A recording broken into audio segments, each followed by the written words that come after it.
The unicorn Sophia was in her bedroom, listening to the chirping of her pet grasshoppers. Then she heard her mum shout up the stairs, "Sophia, there's a turtle on the dining room table, and a box of mice." "Oh no," Sophia said to herself. "I forgot to bring them back to my bedroom." She heard her dad say sternly, "Come downstairs right now, young lady." For the past several months, Sophia's parents had found a new animal in their house nearly every week. In just one of the weeks, Sophia brought in 2 stray dogs, 3 abandoned cats, a few toads, a dozen mice, and 1 crow.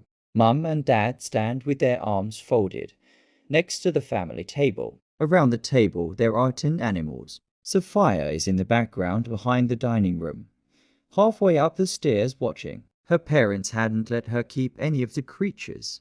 They even made her shut down her insect zoo. But that hadn't stopped Sophia from collecting more animals. She would say they kept her company. Sophia didn't have any brothers or sisters, and her parents worked long hours together in an office, so she was a little lonely. It wasn't always this way. When Sophia was younger, her parents would take weekends off. They would all go camping together. The family would hike, roast marshmallows, and then snuggle up together in sleeping bags. But a few months ago, her mum and dad started new jobs that kept them very busy. Since then, the family camper van parked out front had been neglected. Sophia began to feel neglected too.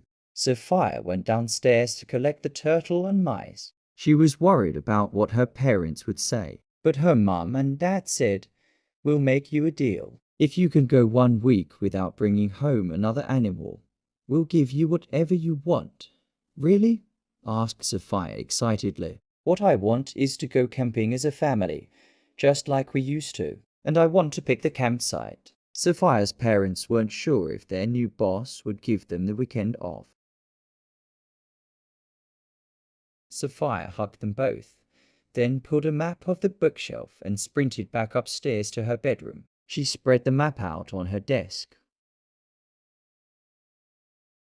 Sophia didn't scare easily, so she tiptoed into the bathroom and turned on the light. At first, she didn't see anything out of the ordinary. Then, from behind the shower curtain decorated with pictures of lollipops, she heard a soft moo. Sophia pulled back the shower curtain and was gobsmacked. Standing in the tub was an animal that looked like nothing Sophia had ever seen before. It was almost as big as a cow, and it had udders like a cow. But the animal was covered in spots of every color of the rainbow. On its forehead was a long, pointy horn. This made Sophia think of a unicorn.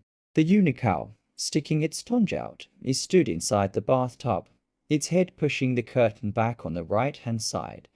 But it's not a unicorn, thought Sophia. It's a unicorn? Sophia was confused. How did you get here? And what are you doing in my bathtub? She asked. The unicorn shook its head as if to say, I haven't a clue. Suddenly, Sophia heard footsteps coming up the stairs. It was her parents. Panicking, she slammed the bathroom door and locked it from the inside. Oh no, I can't let Mum and Dad see a unicorn in their bathroom. I just promised they wouldn't see any new animals this whole week. The unicorn tried licking the lollipops on the shower curtain. Sophia erupted. Those are just drawings. She yelled, Don't you understand? Unicorn, if my parents see you, they'll call off the camping trip. This is a disaster. Sophia wanted to cry, but the unicorn lowered its head and gently nudged its horn towards Sophia. You want me to touch your horn? Asked Sophia, confused. The unicorn nodded, and so she did. As soon as Sophia touched the horn, she didn't feel like crying anymore. In fact, she felt calm and full of hope. Sophia had discovered that the horn of a unicorn is magical. Sophia touches the unicorn's horn and stars. Swirls and sparkles appear. I'm sorry I yelled at you, said Sophia. I think you must be lost. But don't worry. I'll figure out how to help you get home. Sophia opened the bathroom door a crack. First, I'll have to sneak you into my bedroom. She saw the coast was clear. No parents anywhere. Okay. Unicorn, let's run now. Sophia dashed into the hallway, but the unicorn had a bit of trouble. Fast it trooped out of the bathtub. Crash. Then the unicow knocked into the medicine cabinet and spilled all the bottles. Moo, clatter. Then the unicow accidentally flushed the toilet. Flush. Then it started licking the shower curtain again. Slurp. Unicow. Sophia whispered. Hurry up. The unicow trotted into the hallway, tangled up in toilet paper. Before Sophia could react, she heard her dad's voice behind her. Sophia.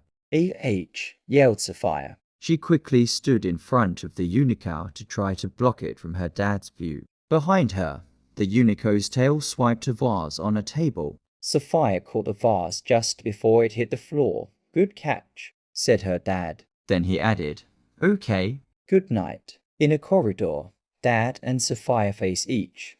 Sophia looks worried, spreading her body as wide as possible in attempt to hide the unicow who is twice the size of her. Confused but relieved, Sophia watched her dad go into his bedroom. I wonder why my dad didn't see you, Sophia said to the unicow. Then she gasped, I bet you can make yourself invisible if you want to. The unicow nodded happily. Sophia quickly ushered the unicow into her bedroom and shut the door. Phew, Sophia said. That wore me out.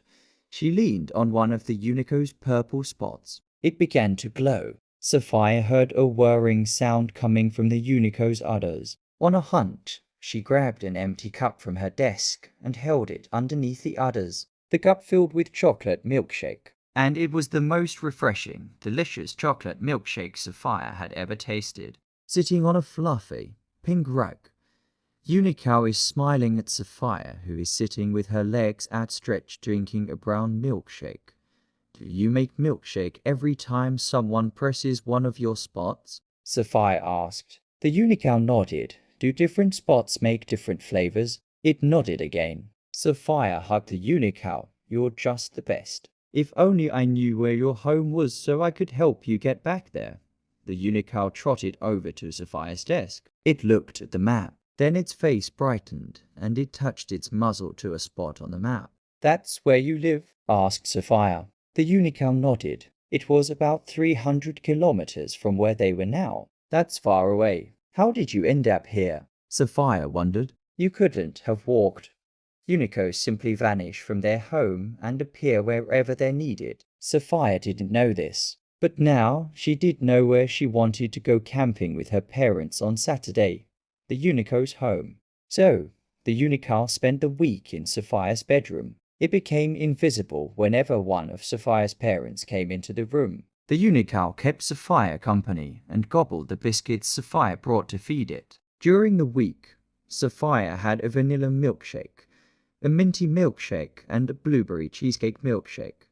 Before deciding that was enough milkshakes for now, on the fluffy, pink rug, unicow is now laying down propped up by a pillar with its eyes half open, next to Sophia drinking a pink milkshake, surrounded by 6 empty milkshakes and a plate of cookies.